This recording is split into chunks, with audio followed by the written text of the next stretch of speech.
Hello everybody, this is episode 192 of Husband and Wife Sentenced to Life, the podcast. I do, as I said before, I do add reverb there. Yes. So it sounds sexier. But it doesn't sound sexy, it just sounds I forgot we were filming as well. I forget that we film now. Yeah. And I was just about to pull a weird face. For the TikTok generation. Well, you just had your top up, didn't you? In the last episode we were talking about you doing that. This episode you had it up and I'm like... Well, that's because I need to get some new bras because... Oh, let's start with this. Episode 191. Yeah. Do you remember in the last one how halfway through the podcast you went hell for leather on getting people to like and subscribe and comment? Yeah. And then towards the end of the podcast you did it again. You went to people to like, subscribe and comment. Do you want me to start with it? Nobody did. Did they not? Not anybody? No more than ever usual, I guess. Please like and subscribe. You'll be helping us out massively. Spotify, like the podcast, rate the podcast 5 stars. Give it a little review if you want to. Only if you're going to give it on 5. Apple. Yeah. Like and subscribe and you'll be helping us out. Ask us a question in this thing. That's always nice. I've got some... You're going off script already? No, I was going to say our listeners are getting younger.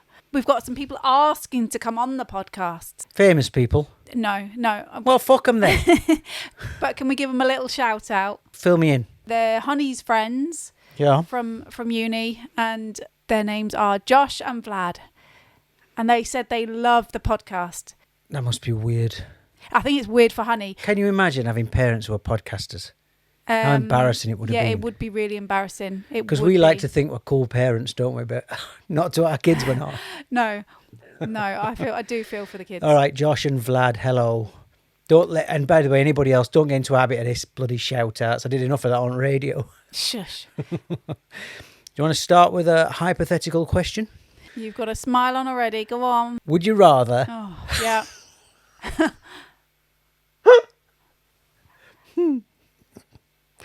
I'm not going to be able to get this out. Would you rather fart or sneeze every time you have an orgasm? Think about it. Don't rush in. Now, I guess if you're doing it when you're on your own, it don't really matter. But I'm saying if you're in company, i.e. me, nobody else. Fart. What were you thinking about then? Fart. You'd rather fart every time you had an orgasm? Yeah, well, because they come more natural to me. You know, when you sneeze, it feels like quite a big deal to sneeze. Fart's just... Yeah, but think about being in the situation. I mean, if I was with somebody new, I would maybe say sneeze, but with you, fine, fart. Well, that's going to ruin the moment, like. Yeah, well, I fart plenty during... Is that why you make them noises to cover it up? Oh, my gosh. I think I'd go for sneeze. If the question was asked of me in this situation. No. Yeah. It takes more effort to sneeze. Sooner or later, when you're farting, you're going to follow through and that totally ruin the moment. Shall we move on? Yes, please. All right, let's move on to London. Okay. I am recording this. You won't be able to see this on the video, I don't think, but I've got pyjamas on because I've just accidentally scratched a thing on my leg and blood came and I had to whip my trousers off because I don't want to get blood on my trousers. So I've got my pyjamas on. Yeah. Which ties in nicely to an hour ago when we were in Aldi. Yes. What is it, like shooting stars? You don't see one for years and then one night you'll just see a shooting stars. Here's what happens. Most men will understand this. When I go shopping on my own in a supermarket, I'm very efficient. I love it. I've got my ways. It's like when I'm cooking. As soon as you come anywhere near, I'm like, I'm out. Yeah. So when we go to the supermarket together, I am emasculated. I am useless. So all I do is push the trolley and occasionally delete something off the shopping list. Anyway, I clock this woman.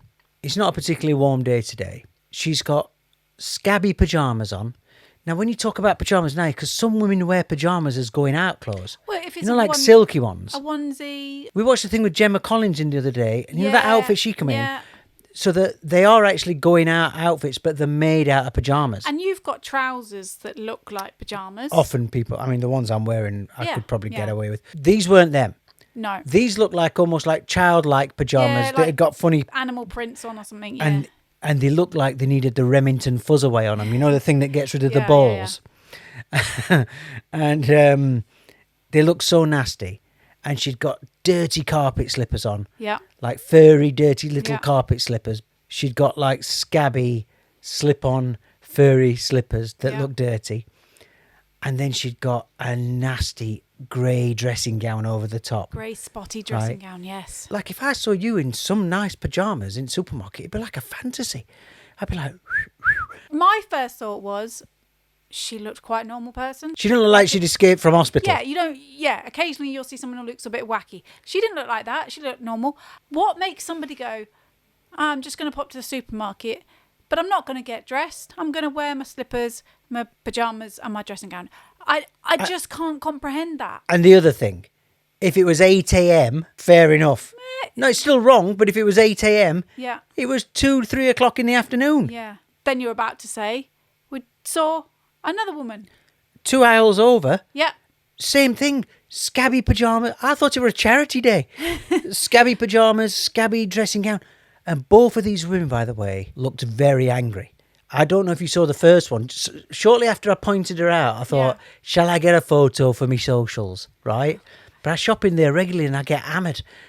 Her husband will come down and hammer me. When I was thinking about taking the photo, I saw her pick up a bag of potatoes, them big bags of potatoes, and she just lobbed it into a threw basket. into a basket. Yeah. And I thought, that's not somebody I want to get caught photographing.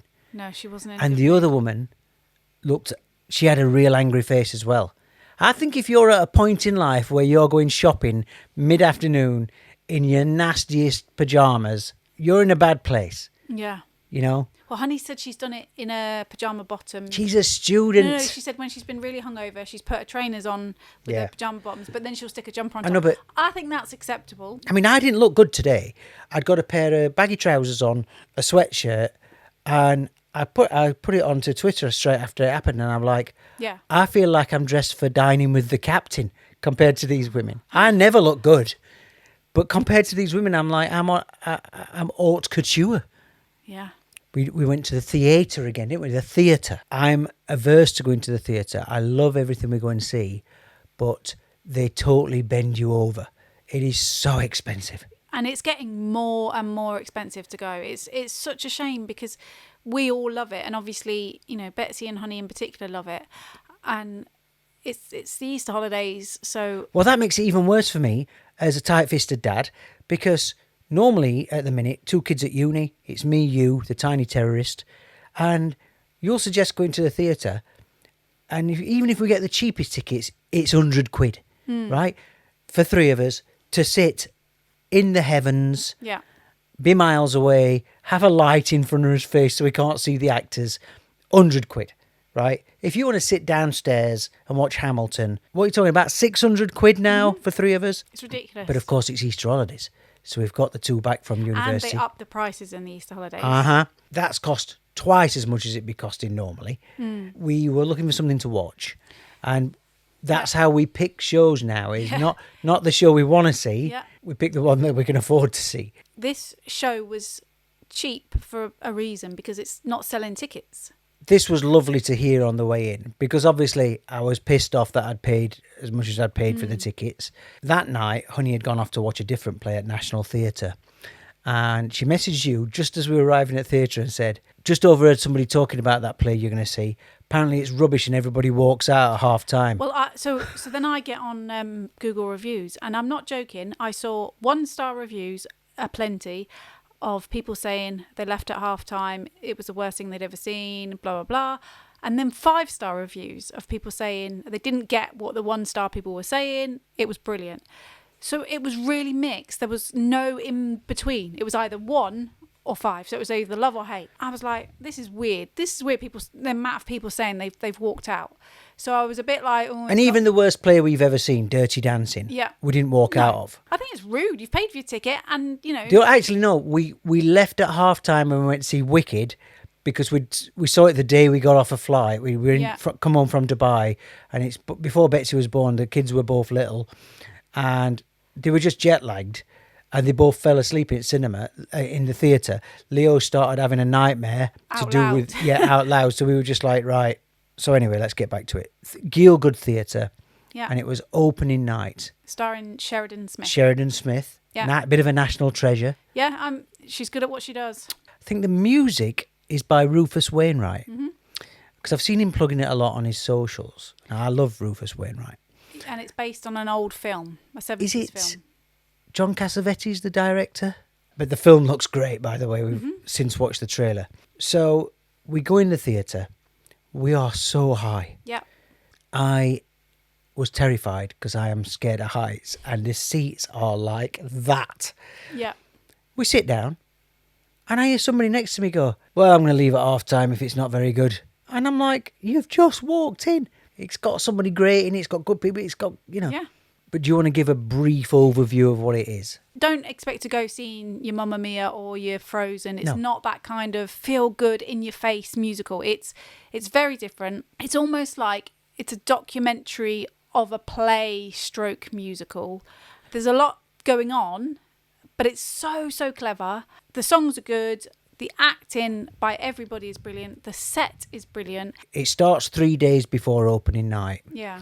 So it's rehearsals, final rehearsals, and the main person in it is having a bit of a breakdown, Sheridan Smith. And there's camera crews on the stage. So there's a documentary, a fictional documentary being made about the fictional play that we are watching. Yeah. What they don't tell you when you come in is they're filming you coming in, Yeah. and you end up being part of the opening night. Yeah. Which is crazy. It's so well done. Like, it's so well directed. I think the word's meta. And that was my other worry, was that I'd read that, it's so complicated, you can't follow it. Betsy's 11. She followed it. She loved it. Loved it. And at half time, she was like, this is brilliant. We all said it's brilliant. Turn round, this couple behind Leo, worst thing I've ever seen, we're leaving. And they left. Well, there was quite a few empty seats around us, which would be a terrible shame because it has been good. And I've since read that they're on about Canning it in July.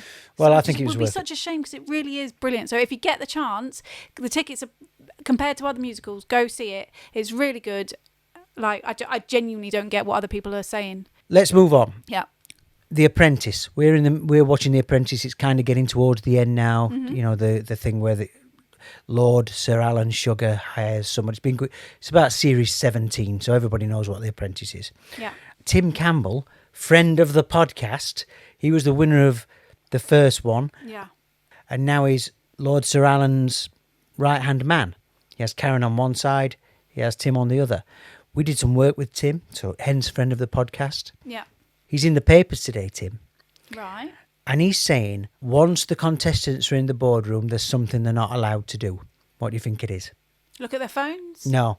They don't have their phones anyway, do they? I'll give you a clue. Pick It's them. something you'd be fine with, but I'd really struggle with. Banter. There's no way I could be in that room and not banter.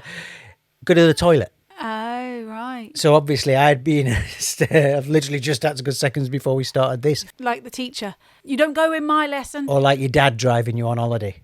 Right, go now because we're not stopping. Yeah. We're not stopping. It's an 800-mile drive up to Scotland, but we're not stopping. we're- No, they're not allowed to go to the toilet once they're in. I've noticed on some episodes of The Apprentice, it used to be no one ever took responsibility. They would defend themselves to the hilt. Even the one we watched last night, there was a couple of times people were going, yeah, that's totally my fault.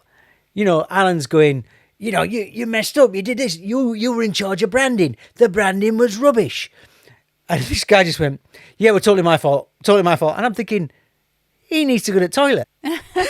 He's trying to get fired so he can have a piss before he gets in taxi that they get for him. But anyway, that's a little Apprentice inside knowledge for you. Movie news. We're going to get onto our reviews in a little while. And somebody who we're talking about in the movie news, in the reviews, is in the movie news. Okay. They're making a Bruce Springsteen biopic. Now, Okay. I like some Bruce songs, but I'm not I've never been a mega fan. I don't think I've ever owned an album of Bruce Springsteen's.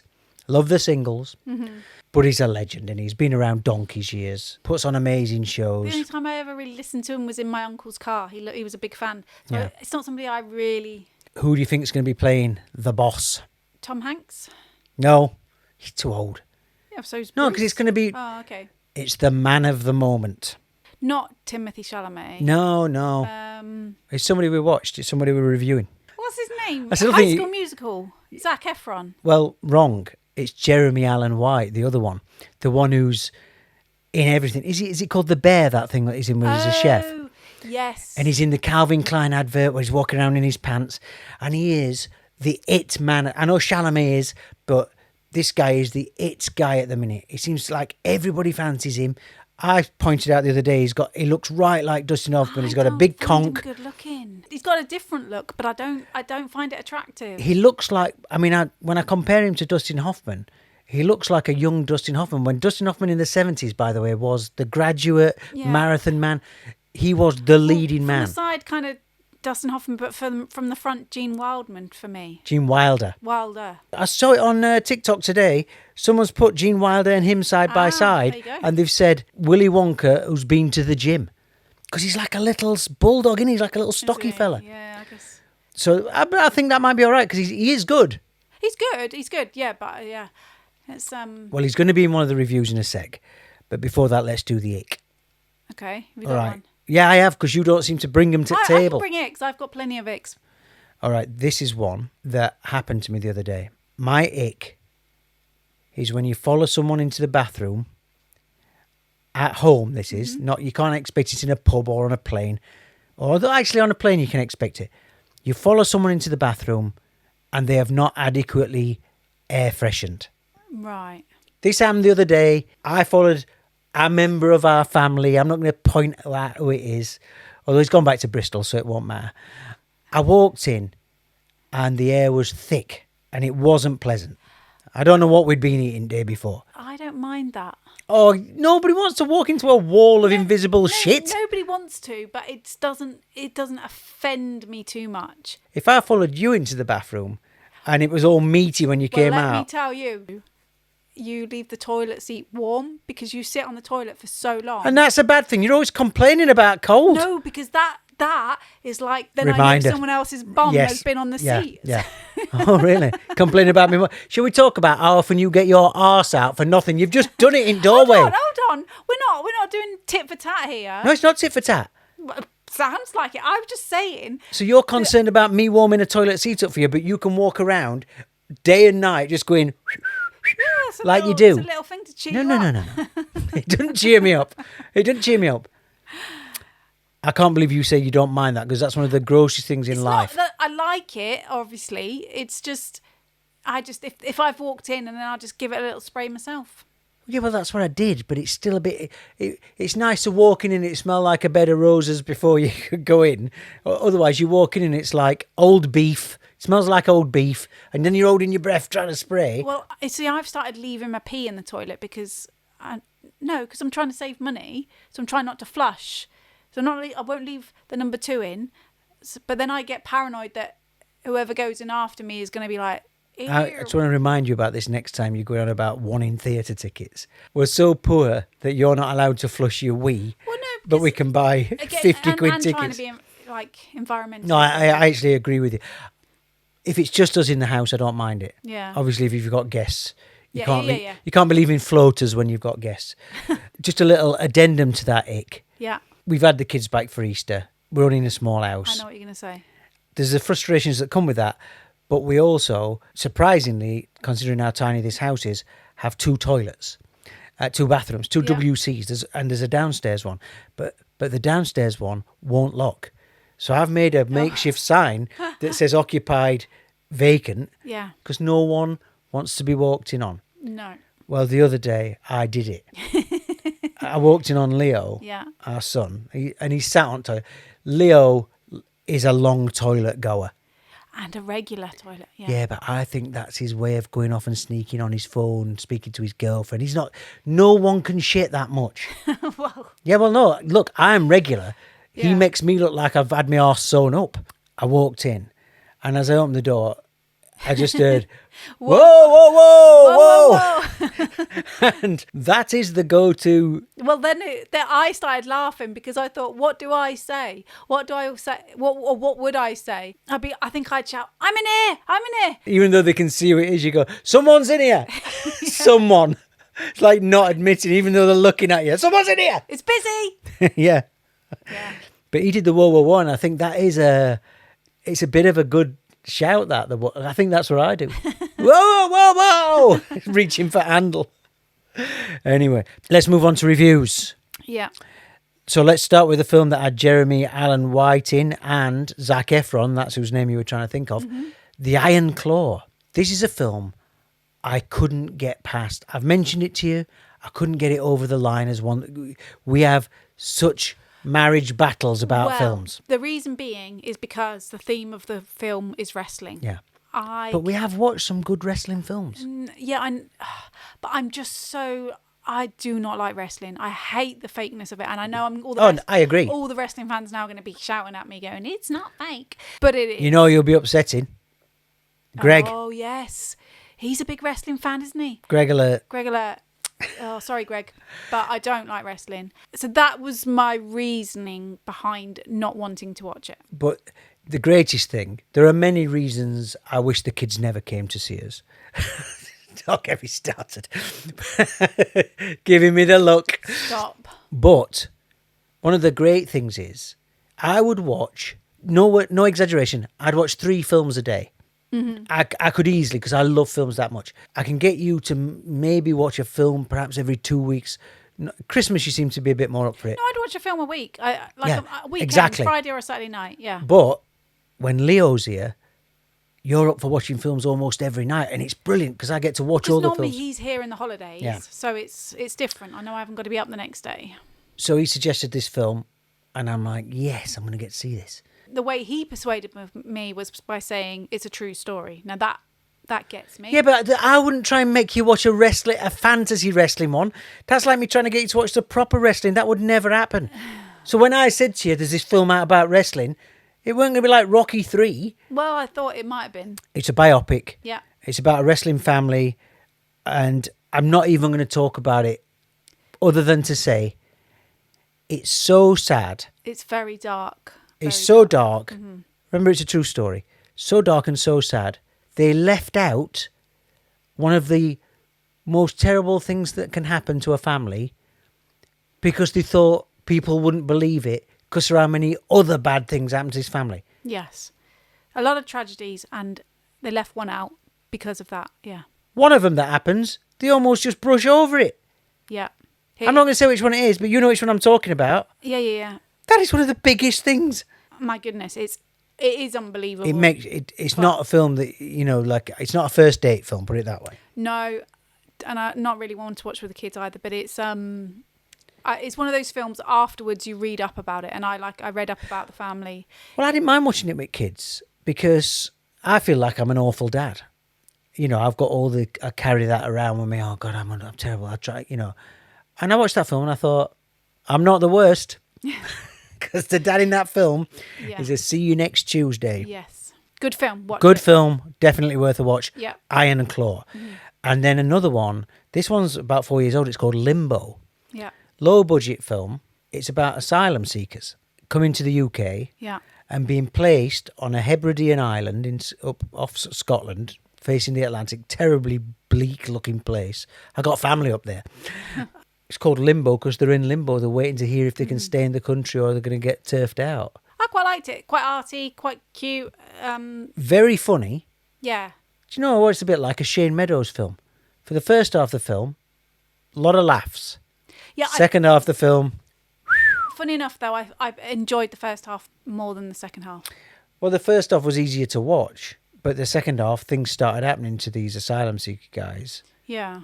But the style almost changed a little bit for me. Made you think about that stuff a lot more. Mm. It's a divisive issue in Britain, isn't it? The asylum seekers thing and people coming over here. It's not something I've ever had a problem with. We've been immigrants for the last 18 years in somebody else's country. Yeah, like low budget film, but definitely. Yeah, it's a good film. Well, that'll do for episode 192 of Husband and Wife Sentenced to Life, the podcast. Like and subscribe. Give us a 5 stars. Please. We'll see you next time, everybody. See you later.